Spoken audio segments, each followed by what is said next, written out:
Hi, this is another episode of the Critical Introvert Show. I'm joined by Benevolent Asshole, and we have a guest on by the name of Adam Brimson. If you want to introduce yourself. I'm Adam Brimson. I'm an artist from the UK. I've noticed that you've been kind of doing a lot more like political art. I don't know if it's been a recent thing or has that been your kind of MO since the beginning? That's a good question. It wasn't the reason why I've done art all my life. Mm-hmm. It was sort of around 2016. We had Brexit going here. You had the election, Trump, Hillary, and I was just kind of like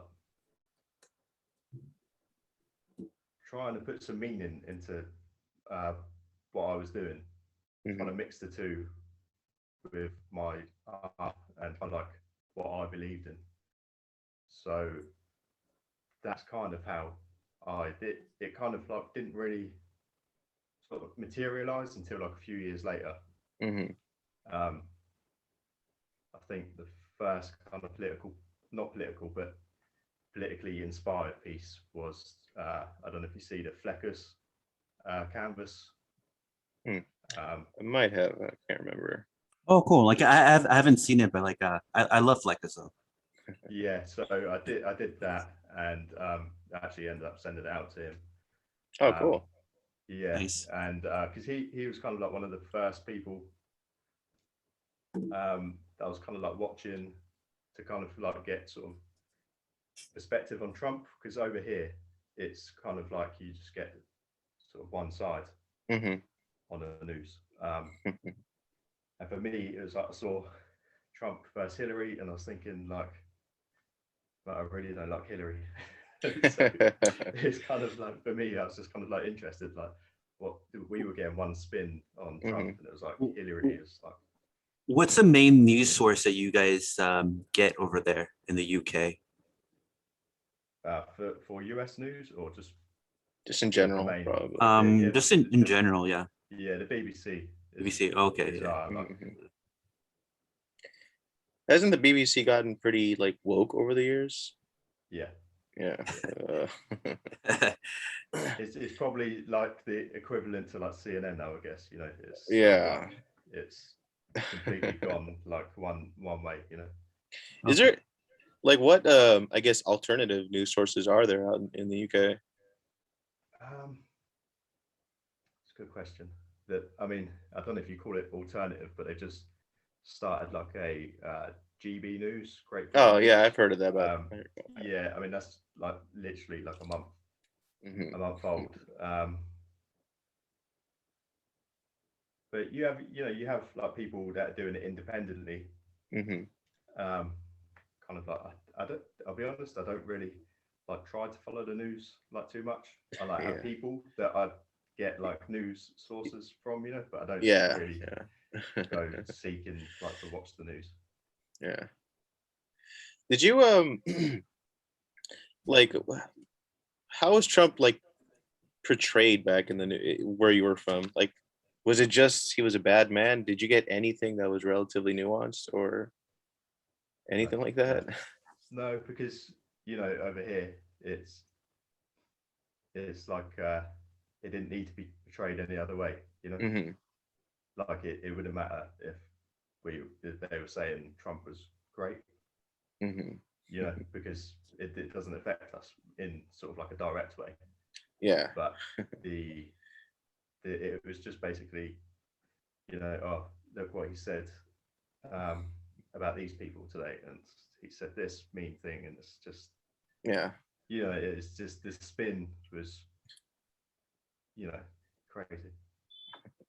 Were people a lot more I guess gullible as they were here about Trump, or were they a little bit more suspicious about it?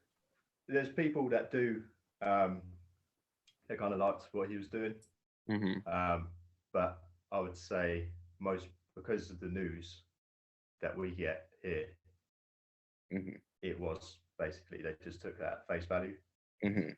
It's like, how can you like him when he said this about Mexicans? Yeah. It's like, but well, if trying to explain this to people was like, it's like banging your head against a brick wall. Yeah. It's like it was taken completely out of context. So, Yeah, to this day, on the BBC. yeah, to this day, people, if you present them the actual video, like they don't want to look at it for some reason, and No. it's odd. Like they're so tied to their own opinion that they just don't want to change, and it's, I don't know where that started. Yeah, I don't know why people, when faced with like the evidence, why people don't kind of like look at that and think, well, okay, like he didn't actually say that. Yeah. Maybe he's been misquoted or taken out of context or deliberately manipulated on other things, but people, they don't want to know. Yeah. Do you think it's like a sort of like a kind of trend to be part of the side that like hates Trump or hates that kind of side? Or that's what I'm kind of getting. It feels like it's more trendy to be this kind of SJW type than anything else. Yeah, definitely. Yeah. It's especially, this is the thing, this is how you know, because it's over here. Mhm. Right? There's no reason for people to get so angry about Donald Trump. Right? Yeah. There's no reason. Yeah. So the fact that we get it to an extreme, like when he came here, people, I think they fly like a big giant Donald Trump Baby. Yeah, like a big yeah, baby. Yeah. Yeah, I think I remember saying that. Yeah. Somebody's had to spend money on that. Yeah. Somebody spent time, money. It's just, why? Yeah. How did like Brexit? How did you feel about Brexit? Because people here in the States, I don't really know much about it, and I only know only so much about it. Yeah, well, I voted to leave, Mm-hmm. and that took 5 years to finally happen. And then in the meantime, so that's only officially just happened at the beginning of this year. I think it was the end of January, I think. Mm-hmm. So we kind of did the referendum in 2016. So that's taken 5 years to actually officially cut ties. Yeah. And in the meantime, just like the election last year, they've I don't know if you want to go into it now, but the pandemic and all this, I just feel that it's there's something more to this, because these two things that were very pivotal in sort of like Western culture have now been directly affected by what's happened in 2020. Yeah. Where did you go? That's the way I see it. Yeah. We'll get into COVID in a little bit. Like, how is like Nigel Farage generally portrayed, like in just general media over there? Yeah. So he's ridiculed, really. So sometimes this is, I'm not kind of like a big like Farage fan either. Yeah. He has fought for Brexit for like pretty much his whole political career. And so he did play a part in that, and that's great and stuff like that. But like all people, they have opinions that you're going to agree with, and then opinions that you're not going to agree with. But for him, he's just targeted on this one one thing, that it's Brexit. Oh, and that means he's racist, and that means like How did Was Brexit from the jump portrayed as like a strictly a racist thing? Because when I first read about it, that's like all I was getting, and I just knew there was something more to it. Yeah, because it's too complex to address the many like things that people Mm-hmm. worry about, you know, the genuine concerns that people have for these things. It's just, you know, it's like saying you can say Trump's racist because he wants to make America great again. Well, it's like there's a lot involved in what he's saying. You know, you reducing complex issues down to little sound bites, you know. Mm-hmm. So, if I remember, Brexit was about the UK leaving the European Union, right? That was the only thing about it, or was there anything more to it? Yeah, so it's just trade and all the things that come with being involved in the European Union. Mm-hmm. It's just basically breaking ties, and the UK is now independent. Mm-hmm. They can make, or they should be able to Mhm. make their own laws without having Mhm. to answer to another government, Right. which doesn't make sense, right? Yeah, it seems that it was trying to. It's just like a way of consolidating global powers together, like by having all these countries participate, right? That's what the impression that I get.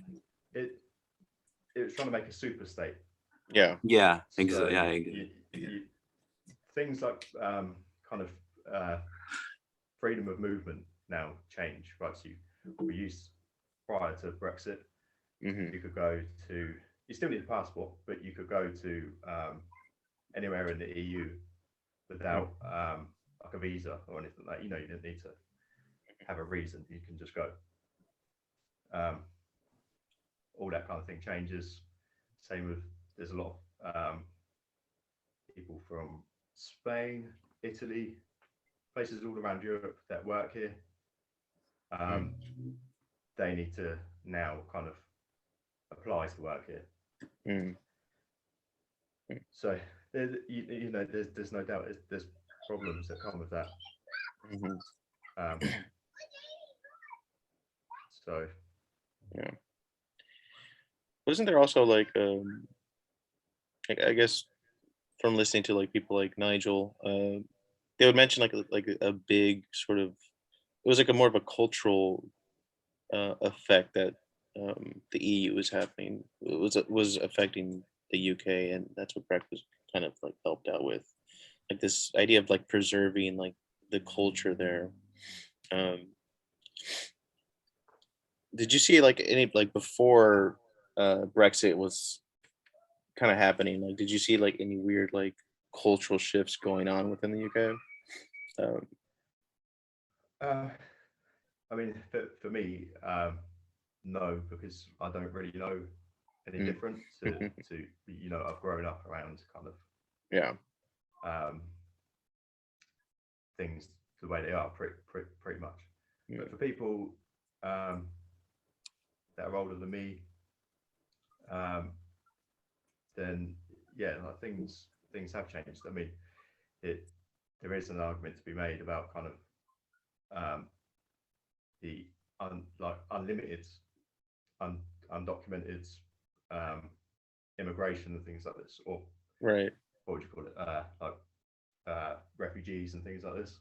Yeah. Because even now, through like the past year, they turn up on the beach and they're helped over and things like this, and so that's a big thing, and that's like one thing that Farage still kind of like points to Mm-hmm. now is he's always kind of making a point about kind of nobody's doing anything about it, Mm-hmm. and obviously that has effect. Mm-hmm. Yeah. Yeah. I guess it's a more cut to how does like the UK media treat like the American presidential, like Biden and like how are they like generally perceived down there? Like over here, most people that actually watch it, like are embarrassed at what it's become. But the UK people, like in a general sense, like how is it portrayed? Like are they portrayed like gloriously or more The last time realistic? I watched the news was I actually watched the election. So that was kind of the media really portrayed Biden as kind of like a hero. You know, Yeah. it was like there's a big contrast to the way they spoke about him and the way they speak about Trump, and it's just kind of you know, I wouldn't expect it. I don't watch the news. I pretty much haven't watched the news since then, so I don't know how they're still reporting on it. I would say I kind of sort of involve myself with people that kind of already kind of like know they're already on the same sort of like it's me when it comes to that sort of thing. Did how was the whole fraud, the election fraud sort of like generally kind of thought about like over there in the UK? Yeah, I don't think it was really like touched upon really. Not in a serious way anyway. So I mean, for me, it was as an outsider looking in, it's kind of like this something doesn't add up here with the things that happened that night. And I already kind of follow some of the guys. I think it's Fleckus, DC Drano, and they were kind of like going out to places and kind of like showing like things that were happening. And it's kind of, this just seems odd. Seems like there's just a weird feeling to the whole thing. Yeah. Yeah, it's funny how like you need to have like independent journalists actually covering these things to actually have like at least somewhat of a realistic idea of what's going on like on the ground versus getting your information from mass media, because it's very like mass media is very favorable to like globalist for like a globalist agenda. That's why they talk very highly of Biden, and that's something that people should consider. But it drives me nuts that people a lot. I can understand people in the UK not even doubting that Biden won, just because there's a disconnection of like this distance and not being able to actually be there and seeing some of the reports of people that people report. But if you live in the United States, I don't think you really have an excuse of like I would think that you have at least like doubts based off of like a lot of the proof that some of these people put out there. But I mean, I don't know like where you were, Adam, but over here, like prior to 2 weeks to the election, there's like a purge of accounts that got just targeted and just deleted from YouTube. So a lot of those accounts that would have, because they were showing the potential of voter fraud and a lot of these suspicious activities that were going on, and a lot of those accounts got deleted, and a lot of the evidence, like it seems that a lot of people weren't able to see that. So, but I mean, it's still a lot of things out there that I don't see how big people can believe that Biden even won that night. Like with the amount of votes, they could have said, "Oh, I like made it like tangible, realistic." Okay, he barely won. Like somehow, like they just. It seems they really don't care. It's like we're gonna win and we're gonna win by a lot, even though it's not. This is not feasible. It doesn't seem realistic. And I wanted to change the subject if you don't mind. Like, I was curious to ask Adam, what kind of, because I know you're from the UK. I'm not sure what area in the UK you're from, but what kind of restrictions due to COVID-19 are you being have they imposed onto the citizens over there? Yeah, so we've we've had lockdowns, multiple lockdowns, and so what they've kind of done is they've for the first time in my life anyway, they've treated the different countries in the UK as actual separate countries. So you have England, then you have Wales, Scotland, Ireland, and to my knowledge, we've never kind of like had a rule, and it's like, okay, so now that's Scotland are going to do something completely different. So they've had it quite bad in Scotland. Down here in England, I'm in the south of England. You know, we just had lockdowns, then we came out of lockdown, then we went back into lockdown. Then they extended the lockdown. It's kind of like you know, you have masks, you have to go in, you have to wear masks. Over here though, I think we might have it a little bit easier on the mask side. I don't know what it's like in America, because over here you can literally just say, I'm exempt. You can walk into a shop, they can say, oh, do you have a mask? You just say, I'm exempt, and then you just carry on. That's it. And no. It's so serious. It's like been brought down to, you can just say one word and that's it. They're not allowed to question us either. So that's good. Like, are they trying to entice you guys, like with cheeseburgers to get vaccinated? Because that's what they're doing over here. Like, oh, if you get vaccinated, we'll give you cheeseburger and fries and a milkshake. I was like, okay. It's actually got a little bit more kind of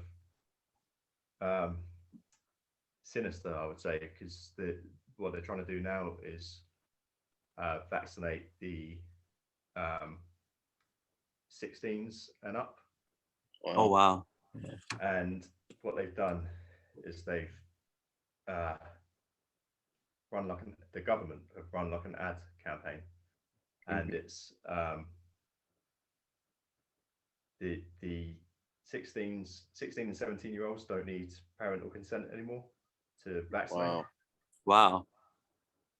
But they're just about to bring in September or end of September vaccine passports for clubs, nightclubs, large events, and the government have just started running an ad campaign saying, targeted at kids, saying, don't miss out on clubbing, don't miss out on this event and this event.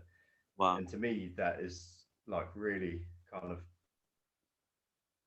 that's coercion.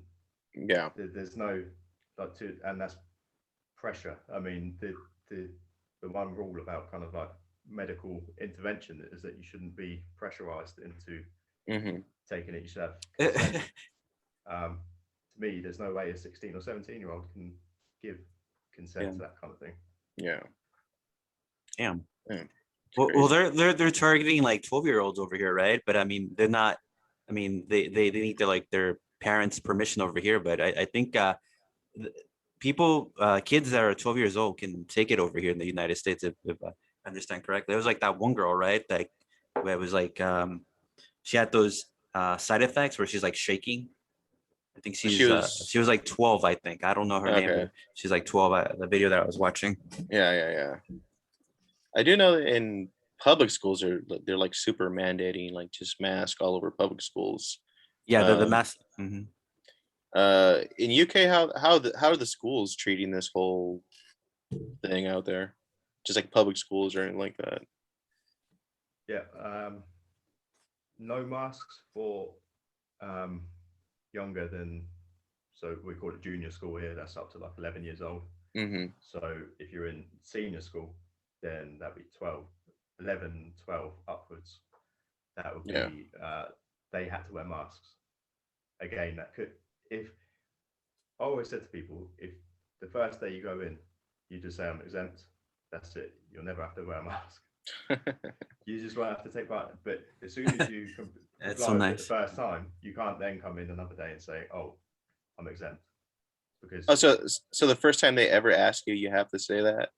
No, I mean, it's just if you're going to school, like I don't think you could turn up for a week with wear a mask and then clearly obviously hate it and then come back the next week. Oh, I'm exempt.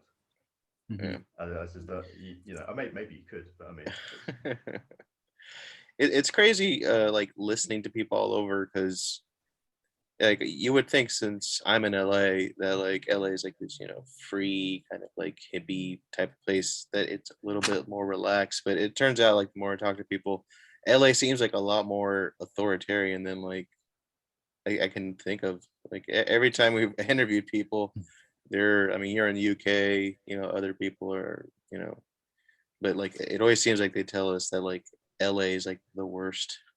Yeah, I really do think that LA is cursed, man. I think part of it is because of the music scene and just like pop culture. And Hmm.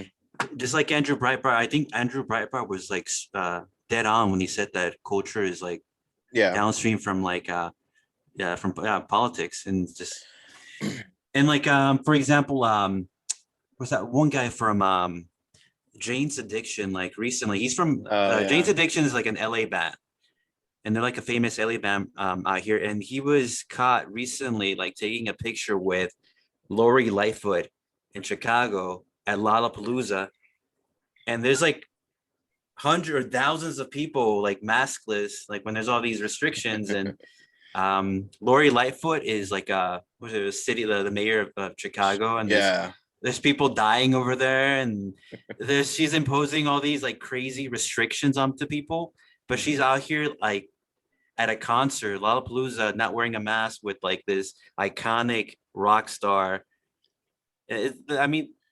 What other proof do you get like the people need? It's like Yeah. these people are evil, man. They're like in cahoots with each other. But also there's a Obama's party that happened with Yeah, like the Obama party, 700 people or whatever. and then once again with Eddie Vedder from Pearl Jam. I love Pearl Mhm. Jam, but like it drives me nuts.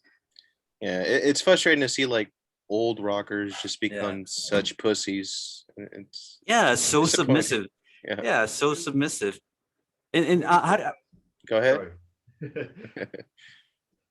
I was I was just gonna gonna ask him say, like, how do you think, Adam? Like, how do you think like music or like because I know like punk came from the UK, right? Like, how do you think that has had like an impact or influence on politics nowadays? Because I know like there seemed to be like a resistance back in the day, but like I don't now Mhm. it's like it seems to just kind of wane and just like whatever. Yeah. Like, I don't know. What do you think? yeah, well, all the people that are supposed to be sort of anti-establishment, I guess, Hmm. it's the same as in the US, I guess, Yeah. is they are now just literally we're doing everything that the establishment say, you know, Oh whether it's the Like media puppies. or the God. government. It's so weird because if you'd have just gone back a couple of years, let's say 2019, Hmm. they didn't want to listen to what the government had to say. Yeah. Yeah. And then for some reason in 2020, it's like we have to listen to what the government like. It Yeah. doesn't follow like a logical like thinking, you know. Yeah. Mm. It's weird. Like 3 years ago, like hashtag resistance was all over the place, and everybody was so like, "Oh yeah, I'm gonna fight the system." Like, where the fuck are these people now? Like, where Yeah, are like they? exactly. Like I brought up like on an episode like this one guy like on Instagram. I reached out to him because he was like promoting mass, Hmm. and I have like so much respect for him as an artist. And he's like one of those like tattoo guys, and he like listens to Fugazi. He plays bass. He's such a Yeah. bad I'm like, but then he's telling me like to wear a mask. I'm like, mask work, and he's like, tell me where like masks don't work. I'm like, I was gonna tell him like, well, it's on the box. It's on the freaking Yeah. box. Like it tells you, but like you can't. There's like an emotional association to I think people's fear and Hmm. manipulation because one of the things he eventually did tell me was that his grandma passed away because of COVID. So Yeah. I think that has a big it's like a big factor in weighing in Hmm. on your fear Yeah. and manipulation. But Hmm. it's hard to believe some of these people though. Like I don't know. Yeah. For me personally, it's kind of like generally, I would just say you do what you want to do. If you want to wear a mask, like you wear a mask. If you want to take the vaccine, take the vaccine. Like Yeah. it, but all of these things seem to have become well, if you do it, then if I do it, then you have to do it, and it's that's where you just eventually you have to draw a line and just say, no, we can't do this. You know, like I don't want to. I guess it's kind of like a libertarian kind of like view of like you do your thing, right? Yeah. But eventually you're going to have to be like, no, we can't do this because it's now becoming, it's like the vaccine. It would be fine if it was just, we were told in January, the vulnerable are vaccinated, and then we get our freedom back, right? Obviously, I knew that wasn't the case, but it's now become the kids can't go into a club unless they're vaccinated, and they're actively like targeting them to say that, you know, don't miss out on going to the club. And it's like, at some point you have to say, I have to put my kind of you do you kind of thing, and have to say, no, like we can't do this. Like I can't leave it up to everybody to and I don't know what the answer is, to be honest. I don't know what the answer is, but now I have to actively say, like, no, like, we shouldn't wear a mask. We shouldn't be taking this vaccine, stuff like that. I don't, this is the thing, I don't want to sound like that either. You know? I think I ideally that would be the best thing to do. Like if you want to wear a mask, that's fine. You can wear a mask, but you're not going to tell me to wear a mask or get vaccinated. But the thing is, it like the whole world, it seems that the whole world is constrained to like 3 different, or I don't actually know, the UK thing is a little different, but like here, at least here in the United States, we're constrained to like the Pfizer vaccine, the Johnson & Johnson vaccine, and the Moderna. So that's the only 3 options that we have. We can't venture off and like choose an alternative to treating COVID, and that's like a big problem. Like, when did we lose the choice to be able to be responsible for our own health? Like, I think that's the same way everywhere else. I don't know like what other vaccines other people are using like in the UK, but like that's, you know, it's like a monopoly. Like, you just how is it that we're constrained to just like certain vaccines and nothing else? Like, you should be able to treat yourself however you want. Yeah. But not even to that. It's just like the option of just letting people just, you know, maybe just like I'd rather just eat healthier and work out and, you know, have an immune system. Exactly. Yeah, that's like one of the things that we brought up too. It's like, why is it that eating healthy, exercise, and just like a clean living, like how come that's not encouraged? Like, you're not seeing commercials of that being promoted on TV, people like running and like doing sports and taking vitamin C and just taking care of themselves, instead of it's like, oh, you need like a shot that's gonna cure everything. No, like we should all be able to like be responsible for our own bodies. A shot, like a magic shot, is not gonna solve everything.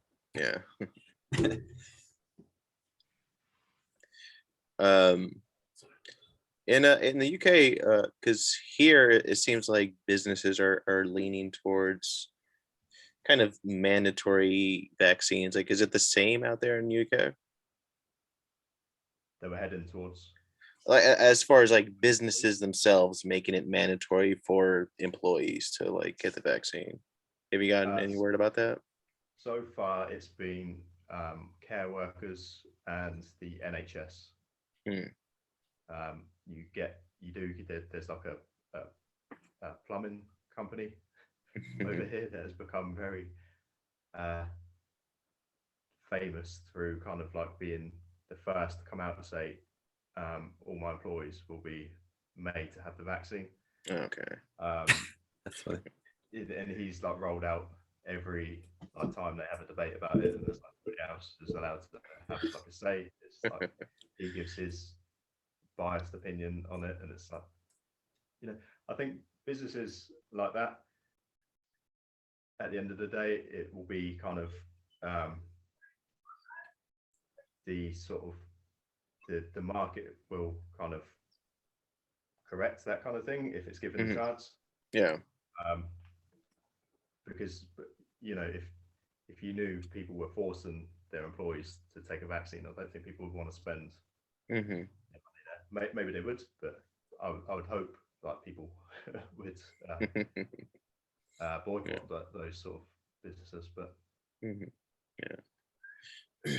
here in the States, especially in LA, like I've noticed within this whole COVID thing, like such like a weird general like dependence on government, like as if they're like a savior or some shit like that. Like, is it just as bad out there, or is it a little bit more kind of a little bit more relaxed? Because out here it's just bizarre. no, the UK has no concept of freedom whatsoever. Wow. And it's become evident like this past year. It's like the government is here to save us, to you know, tell us how to live, and that's exactly what you've got to do. I would say as it goes though, we've had it kind of quite easy. So just like I said about the exemption thing, you know, there's usually like a workaround for these things. You can just say you're exempt. Yeah. If you did that or understood that, but most people don't want to look like a, you know, they don't want to seem like the walking around the store without a mask and have somebody come up to them and say, why are you not wearing a mask? You know, I don't care. I said I'm never going to wear a mask. I stopped going to shops for probably a good few months when they first brought it in, because for me it's like I need to kind of like make a bit of a stand in my own way. Then it was clear that sort of, you know, people aren't kind of like following these things, and so I would just go to a shop, and I've been challenged like 2 times maybe in about 6 months. Masks are no longer mandatory though, so okay. So Do people still get kind of bug you if you don't want to wear a mask, or the people chill? yeah, this is the thing. People in the UK are not particularly. It's more of they would just look at you funny. You get a few people that would kind of say something, but generally those kind of people are the people not wearing masks. You know, it's like people that are actually, you know, have the balls sort of thing to. In my opinion, it's like if you kind of, and I don't want to offend anybody with this, but it's kind of, if you're willing to like follow these rules, like, and not question it at all, or even worse, kind of like following it knowing that it's wrong, then, you know, I can't see those type of people being the ones to kind of get aggressive or anything like this, you know.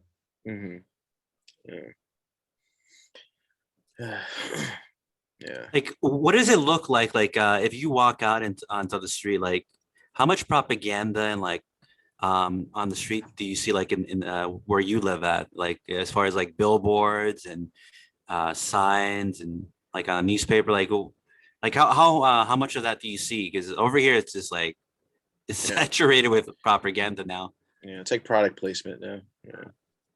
For the vaccine, masks, and all this kind of stuff. Yeah. I mean, that's the only way you know that there's a pandemic. Yeah. That is the only way. You go outside, you see people walking down the street with a mask on in fresh air.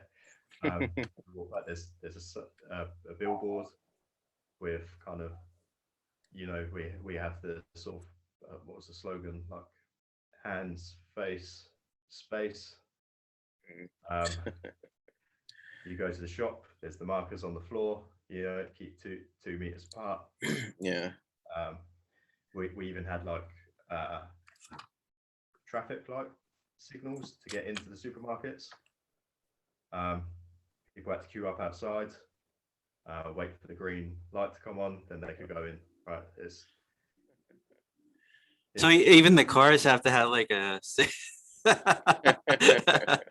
6 feet of distance from each other. Yeah. It's funny. But this is the only way you know that there's a pandemic, because what people were scared with is what they saw from China, which is people dropping dead in the street. Yeah. I've not seen one person drop dead in the street. Yeah. Yeah. I think that's what would happen like in China. That was like the setup because of all the videos of like people dropping on the street. So when it came to the United States and like to other countries, a lot of people are like expecting that pending doom, that imminent, like just people just dying, dropping on the ground. But that never really happened. I don't think anywhere except for China, because it was probably like created or like I'm thinking maybe like that's what they were giving people. They're giving them like whatever it is that they're putting in the vaccine, but like even in stronger dosages or something. Because there's like a lot of video of people like jumping out of windows and just dropping on the ground, but I don't know, like nothing like that over here. Yeah. No, that was definitely the setup. China and Italy. I don't know if you got too much of Italy. Yeah, didn't Italy get hit pretty bad, I think, didn't they? Yeah, and so it kind of like went from China in January for us to February was very heavy. Oh, now it's in Italy. It's the hospitals are completely full and all this kind of stuff, and that's what really scares like people over here. And I must admit, in the beginning, I wasn't terrified, but it was kind of like, oh, this is kind of strange. I didn't think it was covered too much on the media. It seemed to me they kind of brushed it off quite a bit. It didn't make it into like too much of a big deal until it got towards like the end of February. And then it was really kind of like, oh, this is bad. Boris Johnson doesn't want to lock down. We're going to go for herd immunity. Everybody's like, oh no, we can't do herd immunity. Everybody's going to die. To him doing a U-turn like within the week, and then tomorrow we're locking down. I was like, oh right, great. Yeah. And that for me was the point. I would say that week was where I kind of like, okay, I know where this is going. The penny didn't really drop for me. January and February, I wasn't really kind of thinking of it in that way. For me, it's just kind of like I've heard these things so much before with all these other things that come, viruses and things like this, right? And nothing ever comes of it. People get scared a little bit, but it never kind of like manifests into like something that's going to affect you basically. But then this one, as soon as we went into lockdown, I was just kind of like, I know what's coming here. Yeah. They're going to go for a vaccine. They're going to make sure everybody takes it, and that will be the new world order, shall we say? That is. You had suspicions from like day one of the shutdowns for you, or not in January when I first kind of like heard of it. I just thought it was going to be something that's just going to fizzle out. Yeah. I don't think they covered it to that extent, which made me think that it was maybe worse. Because I was seeing the things in China, and I'll be honest, when I saw people dropping down, I was thinking like, oh, there's something like strange going on over there. The news doesn't seem to report it. And even here, what I found weird, they brought back people from China. They sent these coaches to pick them up. They had somebody to pick them up in a hazmat suit, but the driver was just normal. He was just wearing a high vis. It's really strange. It didn't make sense to me. And then, of course, we locked down, and it made perfect sense to me. Yeah. Because I remember the first day the shutdowns happened here in the States or in LA. and I was at work, and that's I kind of knew something very wrong was gonna happen. I couldn't really put my finger on it, but I just know that this seems too big for something that might be, because I was following COVID, probably like around Christmas time, I think, once I first started hearing about it. And it seemed like it was relatively kind of small. And just to see it just creep up all of a sudden, it's just like it took shut down the world. It was very bizarre. Like I One of like, those things that I huh? think you never think is going to happen. You know, one of Yeah, yeah, those yeah, events that kind of you could never imagine. It's kind of like a film, a movie kind of yeah, yeah, yeah. scenario. You know. Yeah, and all of a sudden you're outside and you're seeing like, you know, the buses with like people with masks, and Yeah. like you said, the thing on the floor 6 feet. It's really weird. It feels sort of like in like in Back to Future Part Two, like when Marty first comes out and sees Future Land, and he's like, "What the hell?" And like the CGI shark comes to bite him. It felt like that kind of moment. Like, how the hell did I just crawl out of bed and this happened? Fuck. Yeah, like that's what I was gonna say. Like it seems that we're just like walking over like a big Hollywood movie set, just Yeah, like yeah, everywhere.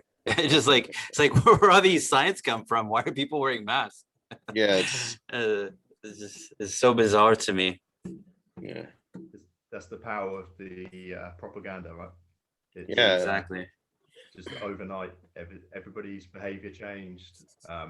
We did, over here as well. We had, I don't know, I don't think you did anything like similar, but we had like a every Thursday at 8 o'clock in the evening. Hmm. They would do clap for the NHS, so people would go outside and like clap for. That's weird. Yeah, that to me was mind programming. Yeah, yeah, Um, yeah. it's Yeah. everything just to make everything feel worse than it is, because eventually people would just be like, I don't know anybody that's died. I don't know anybody that's got it. Hmm. You know, it's eventually people were going to kind of like start thinking, this doesn't seem that bad. But if you get people playing along to like these little things that seem quite insignificant, but if you build them up, like you go into the shop, you got to say 6 feet apart. Hmm. Back then, you didn't have to wear masks, but they would only allow a certain amount of people into a shop at a time.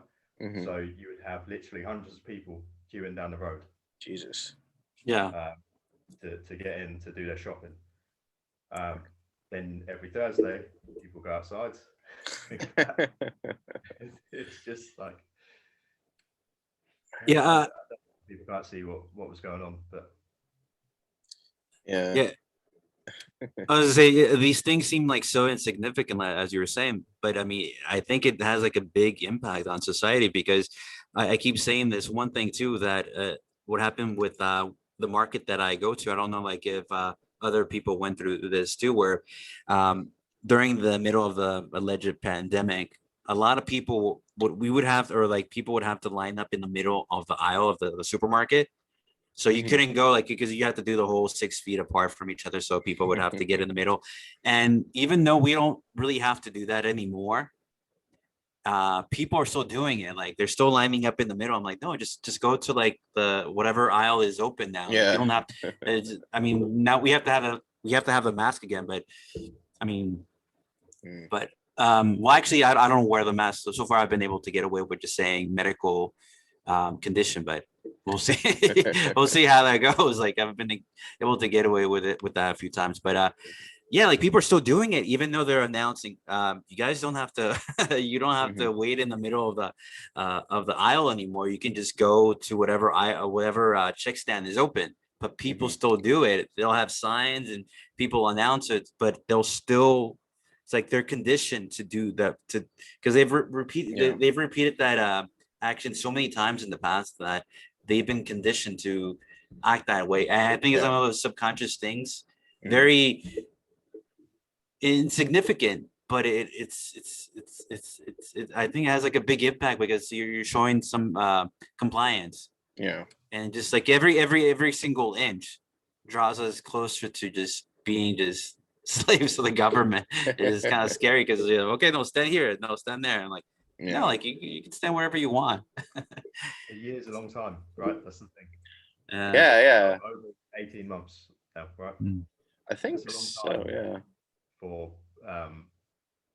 For people who follow it along, for this long, to have followed it to the T. You know, it's quite hard to that's you formed a habit, basically, right?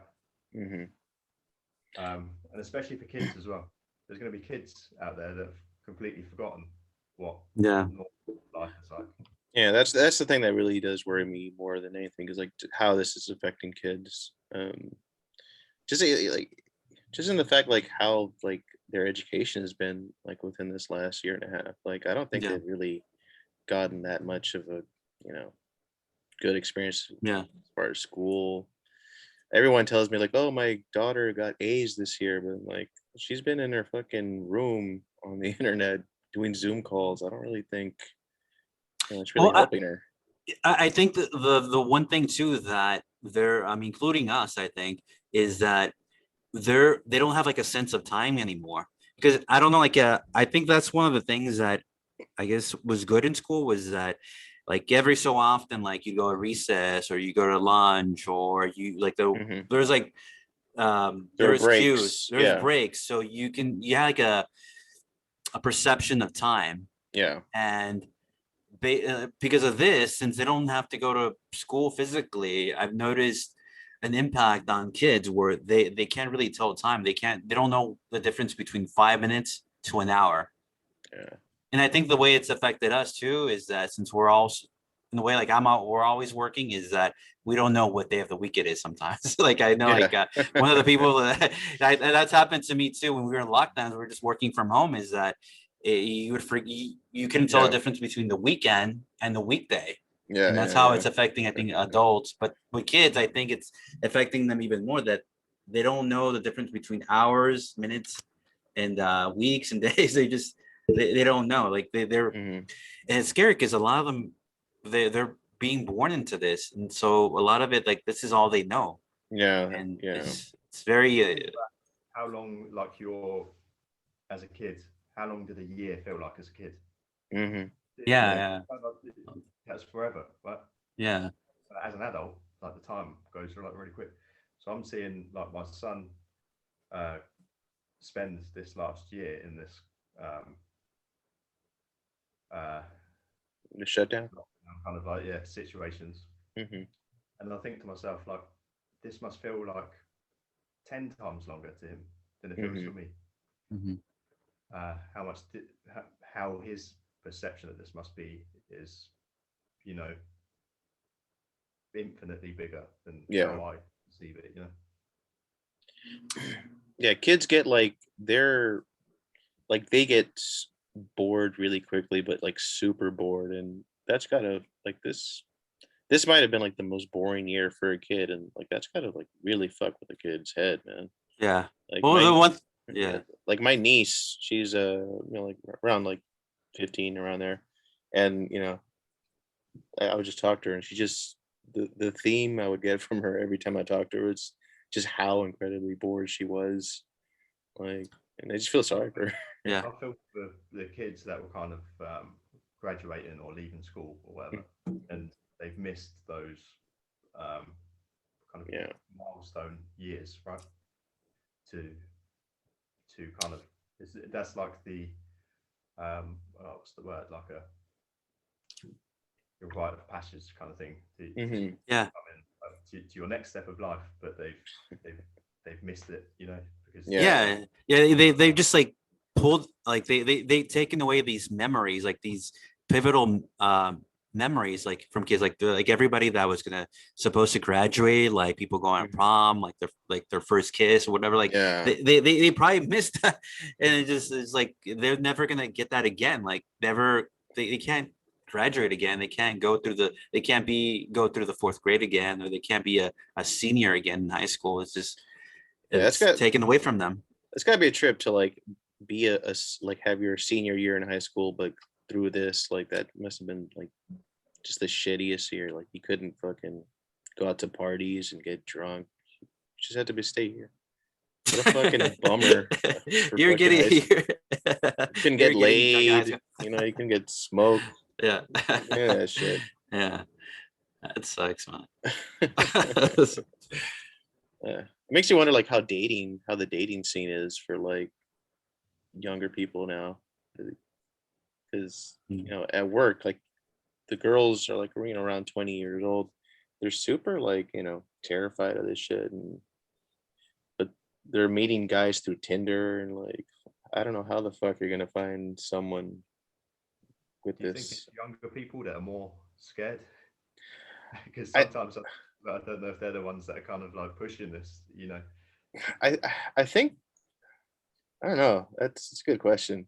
Because I, like I, the younger people that I've talked to, they seem a lot more. There's with females, like they seem a lot more freaked out. The males, I think they're a lot more chiller, but yeah, like they're not There's gonna. a lot of virtue signaling. So Oh they're yeah, not, yeah, they're not scared, but it's like, oh, we need to look like we care about it. Everybody's fine. yeah, it's like a movie that we're in. Like everybody's cast into this movie, like dystopian movie, and so like you have to dress the part. You have to put on that mask, and that's why you saw some of these freaks with like like space helmets and Oh yeah, all these other ridiculous like things that they're putting over their head. yeah. uh, You know, and the other thing is as well, I think people would, if this was actually like any threat, Mhm, people would act accordingly. mhm. They would react to it as if it was a threat. The fact that people haven't seen what they were told they were going to see, um, no matter how many kind of tallies of whatever cases or deaths or whatever it is, Yeah, there's a lot of people that kind of just like, but it's still not anything that's really that threatening. yeah, yeah. Um, I don't understand. I don't understand something well, that has over 99% survival Yeah. can cause like this, and it's set a precedent now. Because what if the next one is 95%? Uh-huh. And so it's like, well, we have to because we did it for 99%. It's weird living in a time where like, you know, like you know, in movies and stuff like that, there'd be like that stereotypical like the end is near guy that was crazy. He's like calling apocalypse. But now it seems like that person has become like the mainstream, and everyone else that's not part of that like is looked as a crazy conspiracy theory. Like yeah. it's odd. It's so odd Yeah. to be the person that saying like things aren't that bad. You're the crazy one, but being the fucking oh my god, put a They're cloth bad. on your mask. Yeah, like you're Yeah. the cordial smart one. It's Yeah, there's like oh a 99% chance that you'll die from COVID, but yeah, put on a mask. yeah It's like, uh, no. yeah. I Well, I wonder. mean, Yeah, go ahead. this might change the conversation a little bit, but I mean, Yeah, go it ahead. needs to be pointed out just because I think the realistically the threat that not the threat, but like the thing that did, I guess, affect us the most was like mental health, because Mhm, that's the one thing that is being underreported. I know like some people have reported mhm. the skyrocketing rates of people suicides. Yeah. So I think that's why I like doing this, because it gives us a chance to like listen to people, and I think a lot of people need to be able to vent or like share their like what Yeah. it is that they're Yeah. thinking. I think that's good as part of their mental health, because a lot of people are going through depression, like or have like yeah. So Yeah. that's all I want to say about that. So Yeah, I heard. I don't know how. I mean, I haven't really looked how accurate this is, but I heard that like I think on Australia, like the number of suicides is outnumbered the number of like actual COVID deaths. I think. Um, I need to look yeah, more into that, but I heard uh, something about that. Yeah, I think that this one girl, like the Sydney Watson, Yeah, I the think one girl, she was the I one. think she might have reported that. Like I know, I remember like listening to some of the numbers that she was talking about, but I didn't check to see if those were correct. But yeah, it seems like they were very high based off of what she said. Yeah, because I mean, my cousin, one of his friends committed suicide, and he's Oh been wow. super depressed. Like this year, I've been kind of trying to hang out with him to cheer him up. But yeah, like people don't think about the other factors that this might cause, Yeah. and mental health is one that is a huge one, and people just don't give a fuck. Yeah, especially like young people, like they're so like vulnerable, like because they're Yeah, so. This is completely different. Like, oh, it's like how do you go from like just playing on the football team and then to just hmm and then hang out with your friends every day to like just being at home, like not yeah, be able to like do any of those things. And a lot of those people have taken their lives. It's not that they had like a bad life. It's just that they're not able to do the things that they love. So that's why a lot of yeah, them, unfortunately, like that's what that is what would happen to them. yeah, It's also another. There doesn't seem to be an end, right? yeah, Yeah. The goalposts change like maybe daily, at least weekly, right? Where it's told that okay, we do this, and then we're back to normal. It was, I think it was 3 weeks to flatten the curve, yeah. 2 or 3, yeah, or 2 or 3 weeks. I think it was different in different places, but to go from that to now 18 months later, we're still here, yeah, probably in a worse situation than we were back then, as freedom goes. But like, Yeah, to like yeah, I could do a lot more this time last year than I could do yeah, now. yeah, man. So We had like last August, we had the they were getting people to go to restaurants, so they were doing I can't remember what the deal was, but there's some deal. They called it Eat Out to Help Out. The government would pay, I think, like 10% of the bill, and then a month later they blamed the restaurants for for spreading. uh, It's just, I said at the time, I was like, if you take advantage of this deal, all they're going to do is blame you for hmm yeah. a rise in cases in a month's time or whenever, like coming down the line, they'll blame it. And it about 2 months later, we're back in a lockdown again. Yeah. They said that's going to be a lockdown to save Christmas. Yeah. Okay, so it was going to be a week of relaxation of the rules for Christmas. Then it got near to Christmas. I think it was like days before Christmas. They said we can only do it for Christmas Day now. Jesus. And then it got to Christmas Day. Everybody obviously did their thing on Christmas. Did back into lockdown after that. And it was like, okay, now it's been extended indefinitely. And it didn't end until I mean the biggest thing was like the masks that have kind of like finished about a month ago. hmm So it's just everything is just dragged out for as long as they can get away with it. Like Yeah. it's like I don't know if it's like an analogy or that I was thinking about, but it's like the relationship that people have with like the government. It's like a girl going back to her ex-boyfriend that keeps like hitting her, treating her bad. It's like didn't you learn the first time like that Yeah. he hurt you? It's like why do you keep going back? It's like You don't know him like I do. Kind of shit. Yeah. yeah, exactly.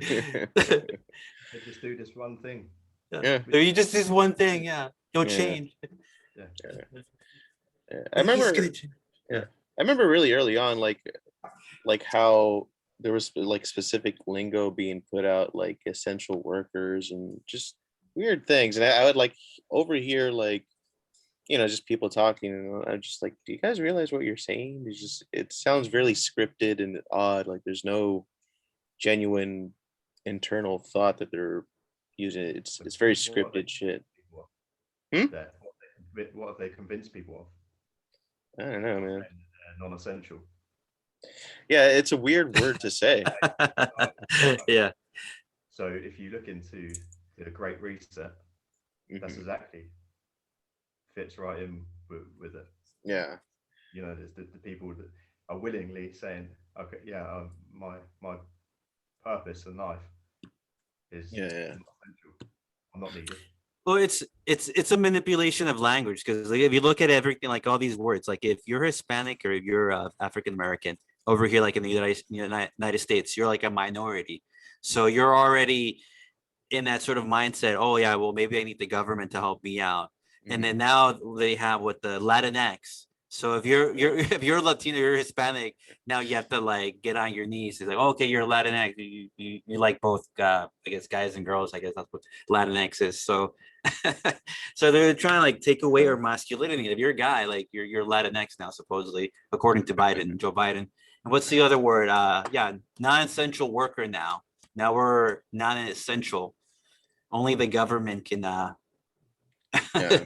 is essential. The government is essential because yeah, they farmed all this crops and fruits and vegetables, and they're so productive. They built all these things. Yeah, that's what the government. Yeah. It's like the government has nothing to offer them. It's like people need to get that into their head. It's like the United, yeah, like the people, the workers are the ones that bring any kind of value to the world. Yeah. I guess to like go into something else. So I've never, I don't, how is like in the UK, like identity politics, like has it infested a UK culturally over there? Yeah, it never used to be that big of a problem, but everything's been heightened over this past year, I guess. Brexit was maybe kind of like really kind of where I started to notice it. Yeah. Just because people would kind of say like, oh, so if you vote for Brexit, then you're already, oh, you don't want these people like living here and stuff like that. It's just not the case. I can't speak for everybody, but for the majority of people, like they have no issue on that kind of thing. And then there's the whole gender kind of side of things as well, which is really kind of like pushed. I just feel like this stuff is so manufactured. Like the big thing is like those companies, the big companies. Just trying to think of some of it, like BMW and things like this. Over here and in the US, when it comes to Pride, they all change their like the multicolored. Yeah. But then if you look at those companies in the Middle East, they don't change. Yeah. I've seen that. It's just the marketing tactic over here. Yeah. How is like the whole gender lunacy?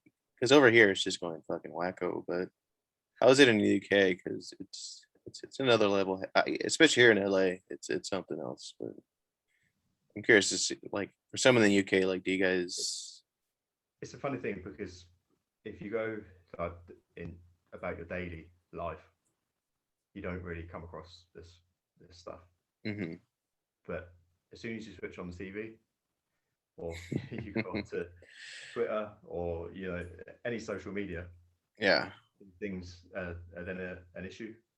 I've never had anybody state their pronouns to me yet, or insist that I call them anything other than how I see them at the time.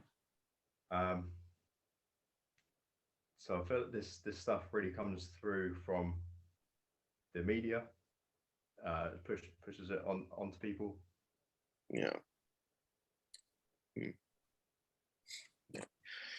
I think it's like the same thing over here, right? Because like if you think about it, it's like a movie set. Like how do I go about this? Like I guess like if you're gay, if you're a homosexual, you're gay or trans, from LA, you're gonna like gravitate more. It's like towards Hollywood and West Hollywood. So it's like a movie set. It seems to me it's all manufactured. It's all manufactured. It's like that idea of like being trans and gay. It's like Yeah, it's all trendy. Yeah. It's all very marketable and Yeah. yeah. To who though? To who? Because they are, to my understanding, like these people only make up like a very small. Like, Yeah. As well, it's like, you know, it's not like a significant market for these people. So I do wonder. I think, is it like Starbucks is quite vocal about these kind of things, right?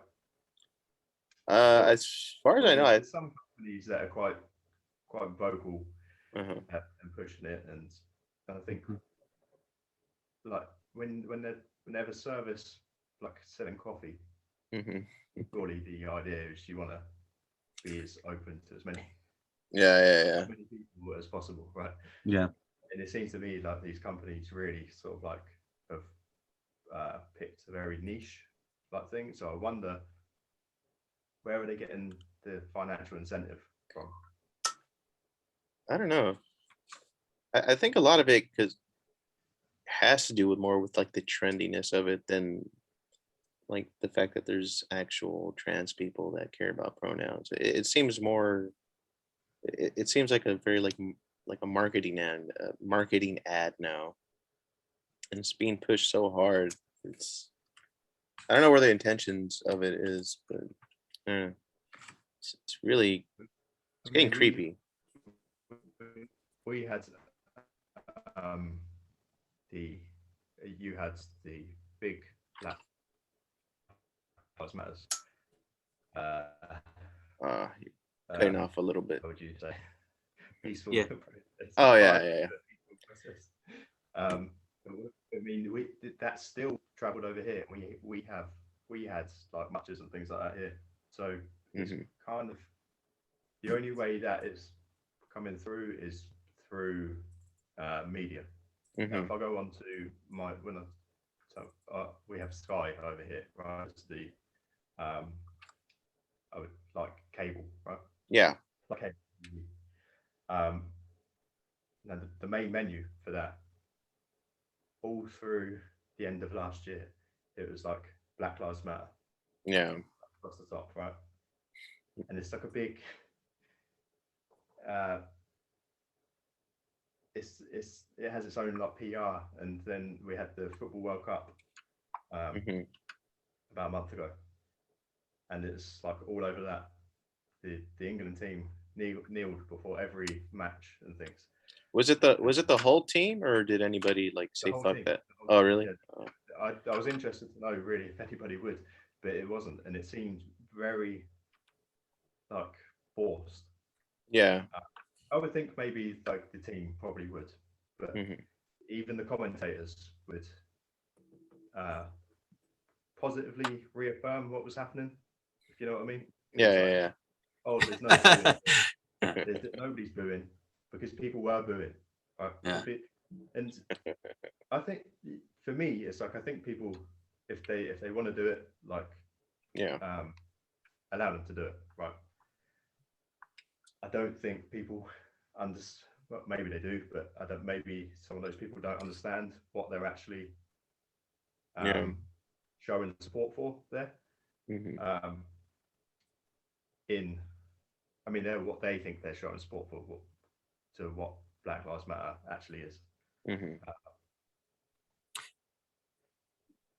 I think it's kind of like I don't know, like in high school or junior high, like if you guys have ever seen like a fight like break out, like whenever like a fight breaks out, people just gravitate towards that fight. They don't even know what's going on. They just want to be there for whatever reason, and so like that's what people do. They somehow like cast themselves onto that sort of agenda, even though it's not their agenda. It's like a globalist agenda, but like, oh, okay, I'm gonna be part of Black Lives Matter because everybody's like running to that to that fight where everybody is like, they don't even know what they're running into. They're just like they just want to be there with everybody else. That's the impression that I get. It's just like everybody, oh, just run to the fight. Let's go check out what's going on over there. It must be good or something. Yeah. Did they tear down statues out there in UK, like Black Lives Matter? Damn. Yeah.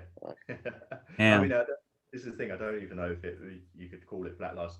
There is we do have a Black Lives Matter movement over here. But that's more kind of central to like London, I think. And the statue, we had a couple of statues pulled down. One of the big ones was in a place called Bristol, which is kind of like miles away from like London. All because the guy might have had slaves, I think.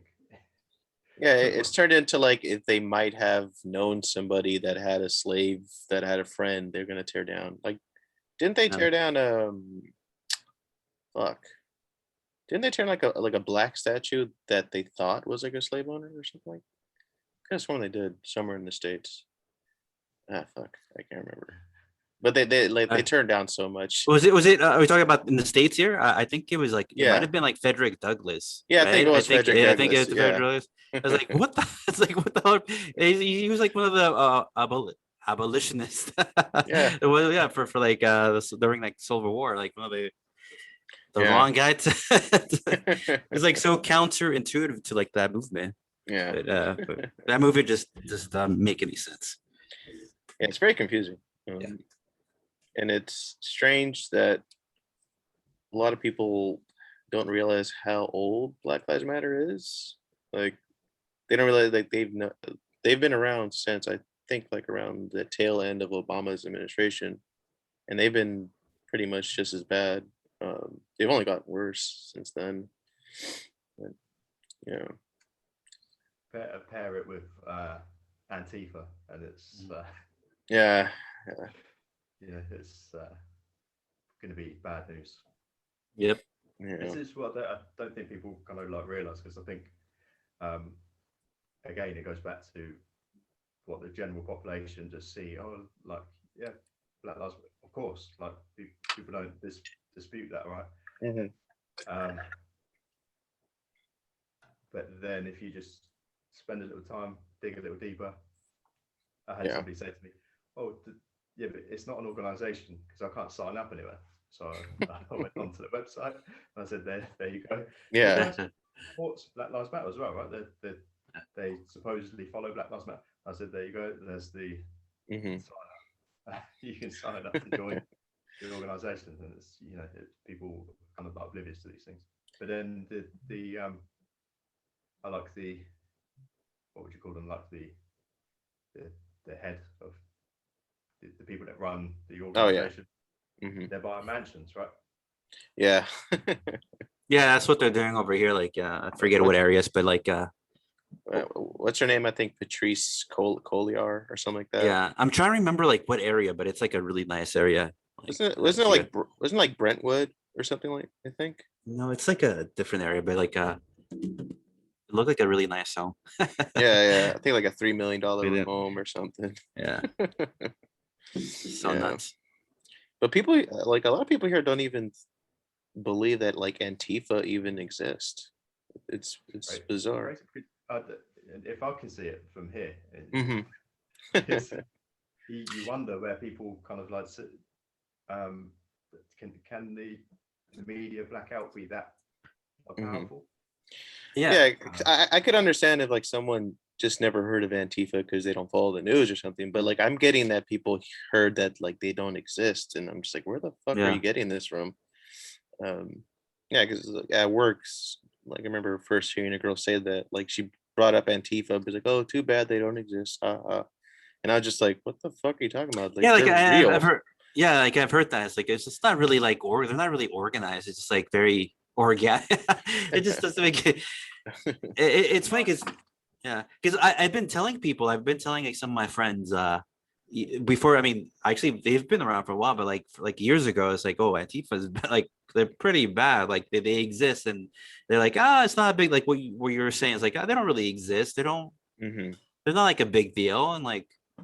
Like, yeah, they are. It's like, it's like, well, what about this past summer? Yeah. Not this summer. Was it when was the riots? Like, was it this summer or it was last summer? Yeah, last Portland, summer. Yeah. It's like, I mean, what more evidence do you need? But even then, it's crazy. Like maybe like a few months ago, when was it? Like right before Biden was elected. Hmm. Yeah, was elected. Like I remember like saying like mentioning Antifa to like some of the people, some of my friends on Yeah. Instagram is like, and then I would get responses like, "Oh, well, they're anti-fascist." I'm like, how are Hmm. you still like? How do you still think they're anti-fascist? Have you seen like any of the video? And then like the thing is like you try to like point them to like some videos of them like being domestic terrorists and like actually like hurting people, and like they don't want to look at it. I'm like, Yeah. if like if you want to have like an opinion over something, like don't you want to be informed? Like I Yeah. always, Yeah. but like it seemed like people have been so close-minded because I'm like the opposite. Like if somebody tells me a movie, like say let's take movies for example. Like somebody tells me that like a certain movie sucks, I'm not gonna take their word for it. I might listen. Oh, okay, maybe that Yeah. movie might not be good, but I still watch it just so I can say that it sucked, or maybe no, it doesn't suck. It was good based on my opinion. Like I thought it was a Yeah. good movie, but like I'm not gonna say like something sucks unless I actually do my homework and like actually Yeah. watch the movie. Like if that's like a very strong opinion, if you're gonna say something about something, like you want to be informed, don't you? It seems a lot of people don't want to be informed. Yeah. I think they want to just be with the trend more than Yeah, anything. Um, virtue yeah. signal. Yeah. Yeah. It's weird. It's it plays into that thing again of where people, um, the media or whoever you want to say who's kind of like manufacturing this kind of stuff, they call it the thing that is not the Hmm. opposite. You know, it's like everything's upside down. Yeah. Anti-fascist, but they are literally the fascist. Black Lives Matter. They don't care about that. Yeah. Yeah. Um, I mean, there's multiple examples of where the things are just not what they were. People just take it at face value. Oh, Hmm. they're anti-fascist, so they must be good. Yeah. Like once again, like that's like that recurring theme. Oh, I think uh, we lost you for a second, but yeah, it's like that recurring theme of like just manipulating language. Hmm. So once again, anti-fascist, not really. You're the fascist. Yeah. Because I don't think people have any idea like how big a problem Antifa and Black Lives Matter Yeah. really are, and like I don't know how much like political influence Antifa has with like the current administration, but I do know that they have like Black Lives Matter definitely does have some influence, and that doesn't sit well with the future of the country. Did it not? I know Biden kind of promised, or the administration at least promised a lot. And then I think I heard that kind of they were unhappy with the fact that he hadn't really followed through with a lot of Oh, with these. Black Lives Matter, yeah, Yeah. I think he never even like met up with them. I think, and Yeah, yeah, I think they were like mad about that. But I mean, I think everyone knew that was going to happen. Um, so yeah. But it's so ridiculous because like the way the politicians like are like are mocking the black community. Like when what's her name, Nancy Pelosi, like and Chuck Mhm. Schumer, they put on like the African garments and they got on their Yeah. knees and like in tribute to like Oh yeah. George Floyd. It's like how does that have anything to do with George Floyd? Like Yeah. African, it's like That's like them like drinking Kool-Aid and be like, "Oh, this is for my boy yeah, here."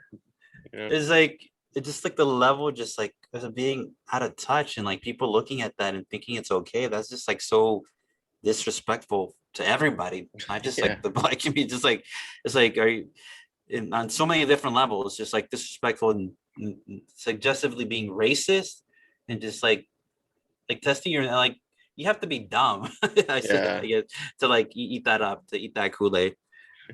It's like they Yeah. don't care. Yeah, people forgot what like pandering is because when Yeah. they look at that, I like if like Joe Biden like put on like a big sombrero and like started speaking Spanish to like try to get me to vote for him, I would be like, oh god, He didn't do that, but he did play Despacito. Yeah, I remember that. Despacito. Remember?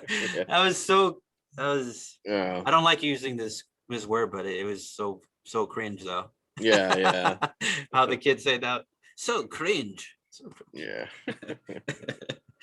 uh, I guess do you guys want to react to a video real quick? yeah. All right, let's see.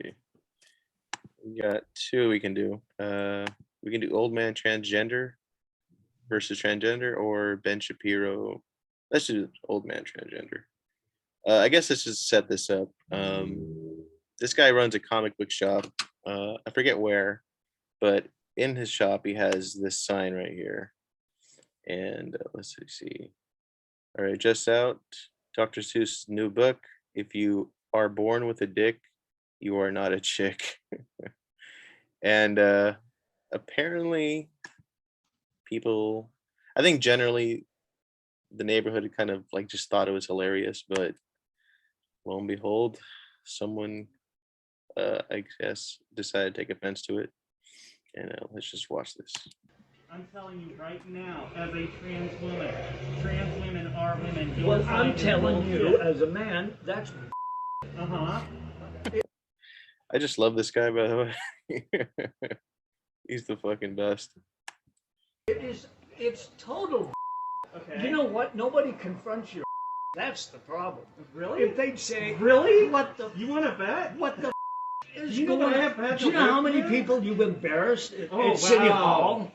Me, an They have to- embarrassment to City they Hall? have to Really? tolerate You're an that. embarrassment to this city, sir. You are an embarrassment to this city. I am a And I'm pillar gonna in make the sure city. that everybody knows. I'm a pillar in this. Now Oh, you yeah. do that. Do you know why? Every time some like this happens, my sales go up because people are wanting this. Really? How could you not love this guy?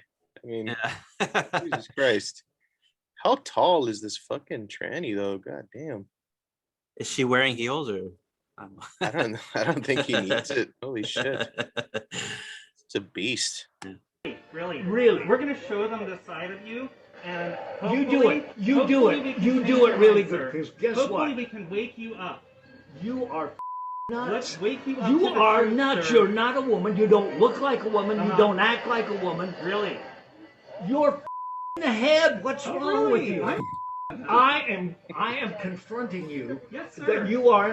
And I'm confronting you that just because I walked into your store, you felt the need to take your sign down. Well, But it's I was degrading thinking everybody in my I community. was thinking I was going to be nice, What? but no. Be nice? Be nice? Putting that sign up is not being nice. Putting that sign up is You know what I'm going to do? I'm going to put it on my TV out front. good. Go for it. You know why? Everybody Do you know why? knows before they walk in. Why did they cancel Dr. Seuss? No reason at Nobody all. canceled Dr. Seuss. There are tons of his books still out there. But the ones, But Dr. why? Seuss himself said those books were racist, and he was ashamed of them, and so they took them off.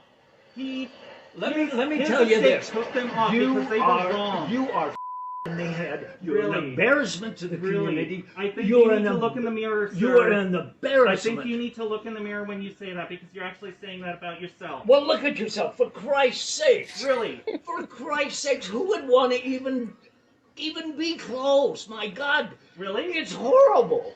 I don't know why. You Why are not. am I so You horrible are to not you? a f***ing chick. Why am I so horrible to Do you? you? That's funny. How could you not love that guy? So funny. Well, it's just all. It's. Oh, go ahead. So I was just going to say the thing that's funny about that is he was actually the thing that the guy took offense to was that he took the sign down to be Mhm. polite, basically. Yeah. But then they took offense to him taking the sign down.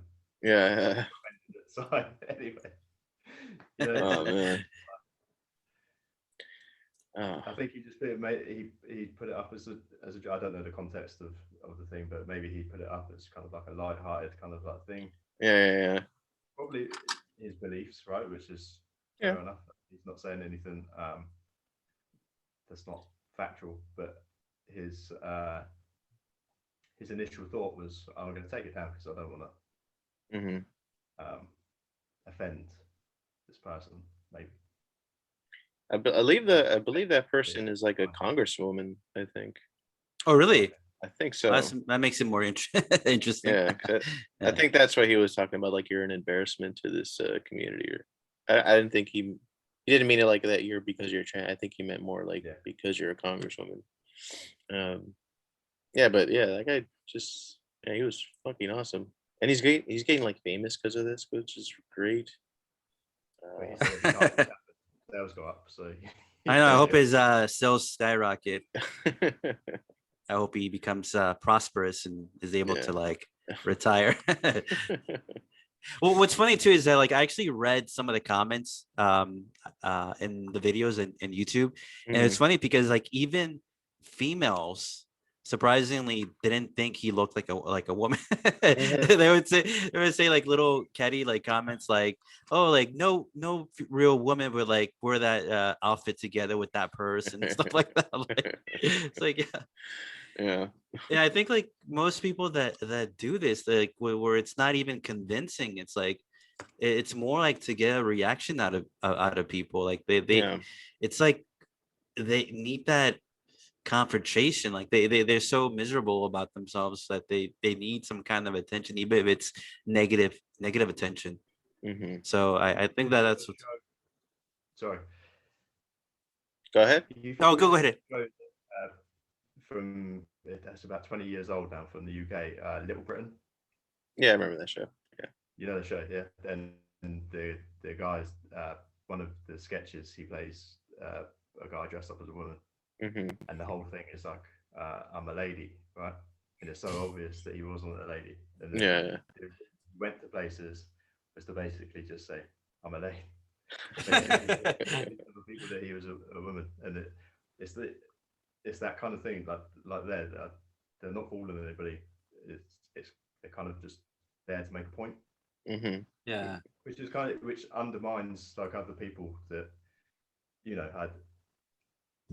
I don't know how kind of like to me, that I just think if you want to do that, you do that, it's fine.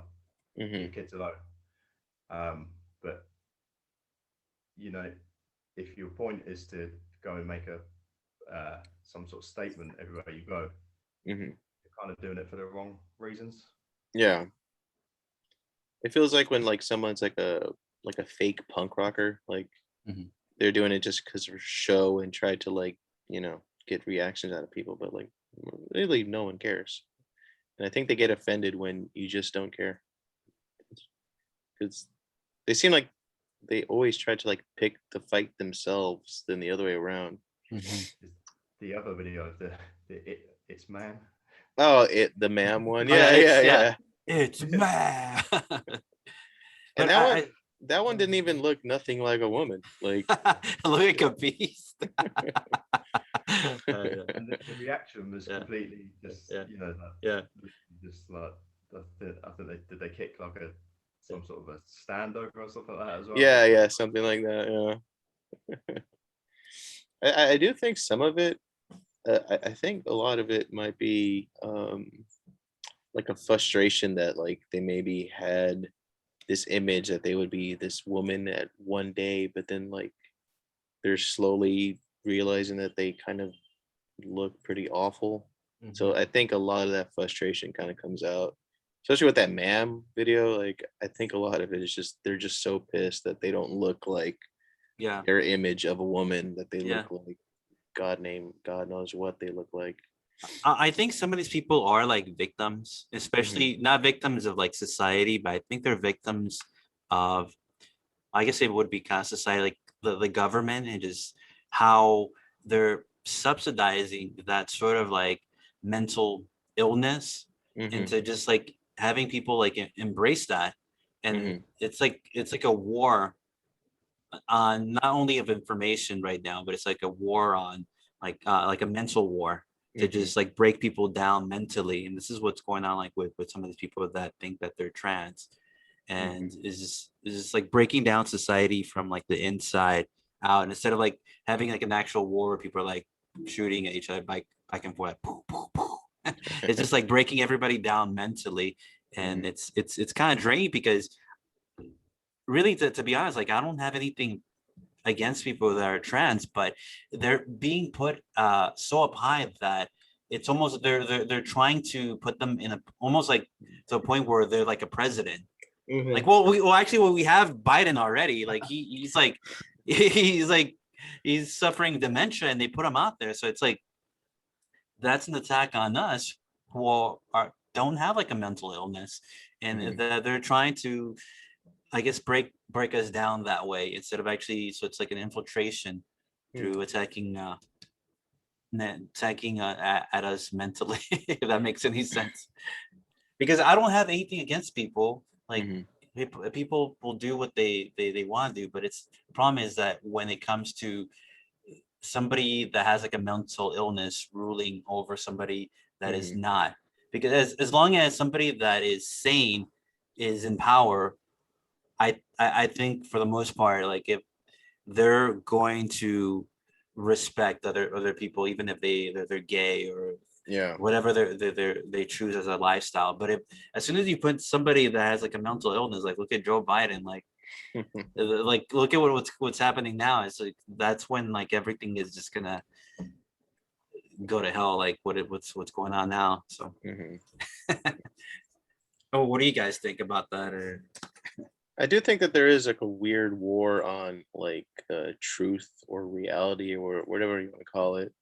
Like when people are like thinking like, oh, I can be whatever gender, I can be whatever this. Like if you go too far with that, like your sense of reality is going to be very warped, and that's going to just fuck with you. I kind of think of these things as I'd imagine society as like a big pizza, right? And every time they slice it, they're slicing down between another group of people, right? Yeah. So you would say, let's just say, originally it's left and right. Yeah. Okay. Now, how are we going to divide up the right? Because we can't have 50% right, 50% left. We need to break it down even further. So now we've got. I guess it's easy to go with the left. There's so much to choose from, but it's like now we're going to do, like extreme left. Yeah.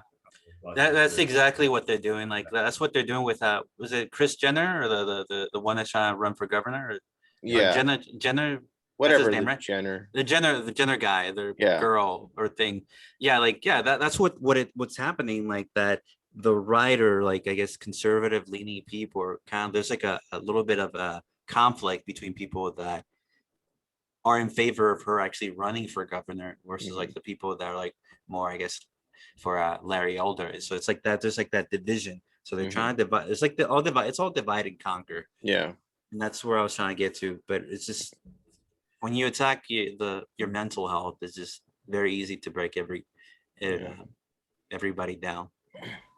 Do you know anything about like whatever Jenner's like approval rating? Like, has that been put out at all? I have no idea. Yeah, because I'd be curious, like if it's low or is it high. Like I don't know. I haven't really heard anything. I know Larry Elder's doing pretty good, but I don't know about Jenner. Yeah. Yeah. I guess we should maybe start winding it down. Going for maybe about 2 hours or something. Yeah, it's like yeah. I don't know. Do you have any last questions you wanted to bring up? I was just going to kind of want to get your opinions on where do you think art kind of or creativity on the whole kind of like plays into this kind of like new kind of like space we're moving into right now? I think on like maybe like a mainstream level, it's gonna get so woke that like the woke shit is kind of becoming very corporate, and like anything creative is gonna be very bland and kind of boring. Like at movies right now, like I'm not really interested in any movies now because they all sort of just feel the same and there's nothing really generally interesting about them. But I think like on an underground kind of like a like a second economy might sprout up by like just independent creators to like do whatever they want. Especially with the internet, like they can market themselves. They don't need a big company to back themselves up.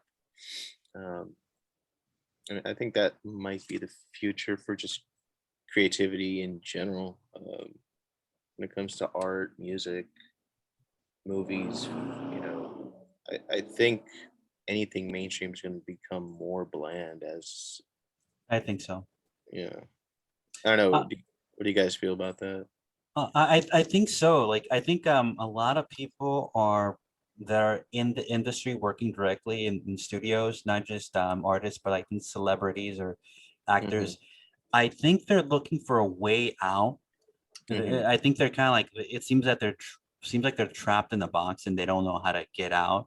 And obviously they need to make a living. And until there's like some kind of alternative or like some kind of independent studio or somebody where they know that they can refuge or that they can like move over to, like I think once that's tangible, once that's like there's something out there, I think that's when like people are going to start migrating somewhere else. But I mean, it seems that more people are being outspoken. That's why that's one of the reasons why like I'm glad you started this podcast, because Thanks. we get an opportunity to hear from people like Adam and other people in from the art community. And I know there's like a lot more people that would like to open up and um, have an alternative opinion of what's actually going on, like in the narrative.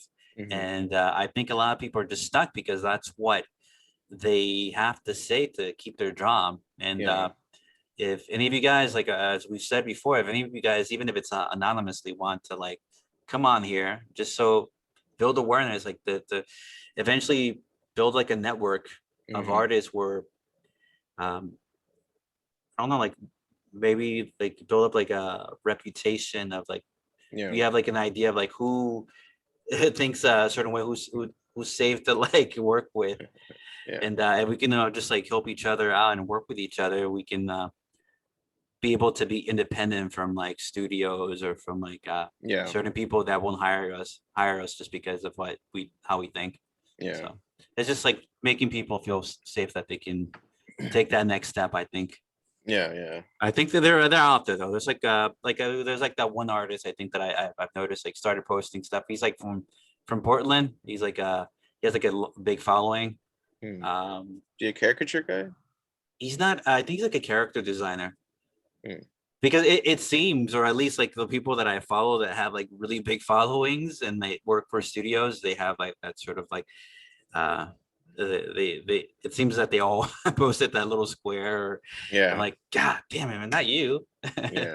So I always I scroll back through and like the amount of times I see the thing, I think, oh man. Like just the other day, like I found some artists. I was like, oh man, this is awesome. And then I looked in his bio, like did like one of those like links to like click here to donate to Black Lives Matter, and I was like, oh. And they have like the he, him, and but I think a lot of them are just kind of like backed up into like a corner, and I think a lot of them like they're looking for an escape out of that. So I think this is like a start. I think having this podcast, having these talks. So I've had some artists, and some of them were kind of had a much larger following than me, and they found me and they messaged me privately and kind of said, "Oh, I really appreciate the fact that you speak about what you speak about." And you know, like, I have like a relatively small like account, but I built my followers like prior to 2019. I didn't have any followers. I've literally been doing this for 2 years, and the way I built up my followers is basically just by painting people that I respected, trying to get their attention, and then just speaking about like normal things. Right? It shouldn't be controversial. It's just like me describing these news events or whatever, right? And then, so you know, this guy says that thank you that that you say what you say. I wish I could be in that position. If it's like you could be, I mean, it's I'm not saying anything that's extreme. I'm not Yeah, saying, yeah. considered like dangerous or anything like this, but Mhm. censorship is like a big problem. That's what stops people kind of Yeah. saying it. And I sometimes I wake up and I think, I wonder if I'm still going to be on Twitter. Yeah. Instagram, I can't do like half of the things that other accounts can do. Like you can have a shop via Instagram, you can do advertisements. I Mhm. can't do any of those things. Really? Yeah, Oh. because of things that I posted in the past, which is not not bad things either. It's just that they basically review your account, and they just tell me that I can't open a shop and I can't. Really? You can't so you can link your products directly to your website, so you can. Yeah. I see. Just simple things that shouldn't be too much of an issue, but apparently I'm too. Well, I don't fit the profile for what they want. Yeah. It Was gets a this little like bit frustrating was sometimes, this was this through like private message from Instagram or something like that, or? so you can just like set up like a shop, and then it has Mhm. to be approved. So I take it they kind of maybe like the algorithm Yeah. through profiles, done by a physical person. But last year I tried to advertise like these t-shirts. Mhm. The government will not save you, right? It's not a political message. It's I don't consider it a political message. Yeah. I don't think so either. It's but I couldn't. They wouldn't allow me to run an ad Really? for the Fuck. t-shirt. I'm guessing it's because it mentions the government. And then it was like the shop thing. I can't do a shop.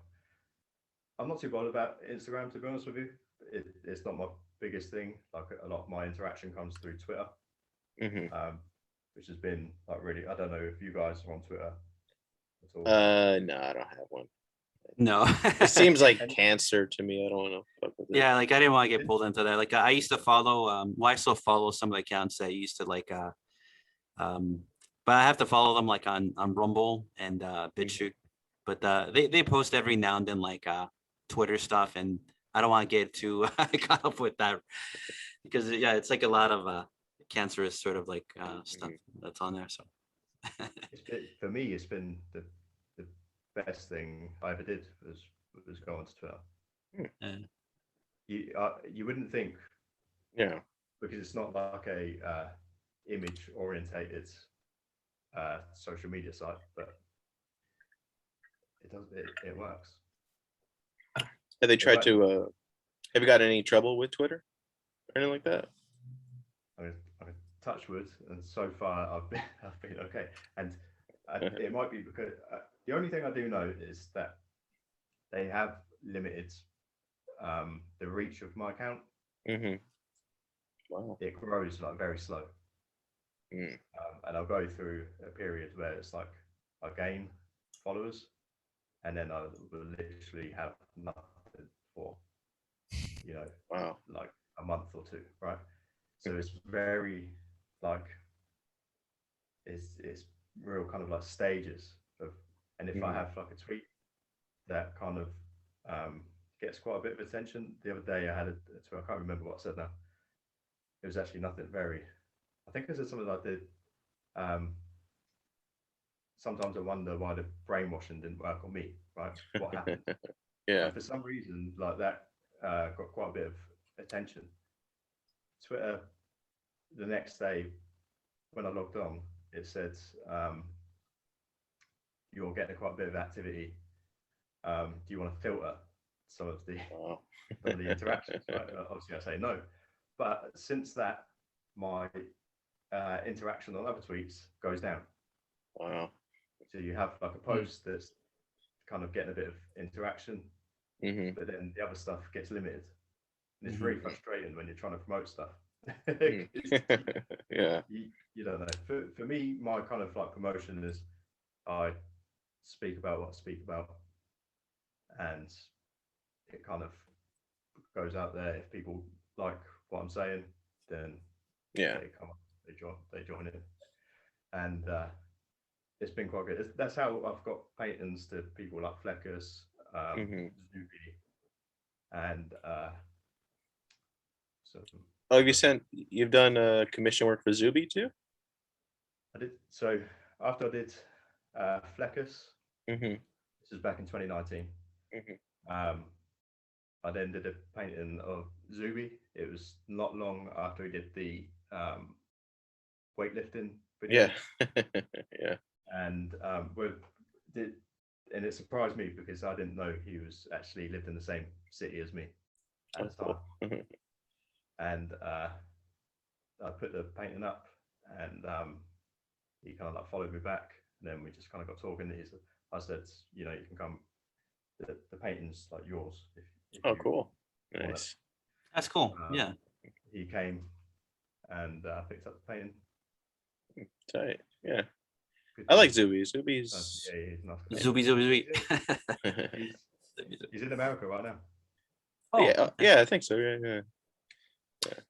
He kind of came out of nowhere. Like I had no idea who he was one day, and then next day, like I'm following him, and it's funny because I think the first time that I saw him like posting anything was like during like the lockdowns, because he's one of those prominent voices like, oh, okay, yeah, like you're kind of like on the same frequency as him. I'm like, oh yeah, like this guy's cool. This guy knows what's up. So like I started following him not because of his music, but because of the things he was saying. And it was like right when like the whole lockdown thing happened. Yeah. And I know he was like on Candace Owens too. And I know he was on. I think he was on Rogan. I think in Joe Rogan. I think he was like on Joe Rogan too. But I saw the Candace one. That was really good. Yeah, I think he was on Tucker Carlson too on Fox News. He's pretty much been on everything. He's kind of exploded. So because I think it was 2019 that he went to. I had met him just before he went to America. That first time, which is where he did like a load of he went on Joe Rogan. I think that's where he went. He did Candace Owens, Ben Shapiro as well, and that's kind of like where since that point I kind of like caught him just before he kind of like really like exploded. He had like I think 60-something thousand followers at the time, and I think now he's closing in on 500K. So I think like Zuby's like the next kind of direction for like a lot of creative people, like just kind of more doing things on your own, and like you don't really need big backing. Like if you just got a good enough following, you'll be pretty fine. And I mean I root for people like that. And, I guess maybe we can start closing out the show. Yeah, I'm going about 2 hours or so. I don't know, Adam, you want to like, I don't know, plug anything that you're working on or your websites or anything like that? Well, mainly my Twitter. Come and join me over there. Twitter.com Adam Brimson. My website adambrimsondesigns.com. Have t-shirts like this one, artwork for sale, prints, mugs. Do you have that mug? Was it the Wake Up and Smell the Conspiracy Theory mug with you? I want to see that. Oh yeah, that's cool. Yeah. All right, man. I guess we'll kind of end it there. All right, thanks for being on, dude. Yeah, thanks for coming on. Yeah, you're welcome anytime to come back on. All right, this is another episode of the Critical Introvert Show. Thank you for watching. Please like, share, and subscribe. All right, see ya.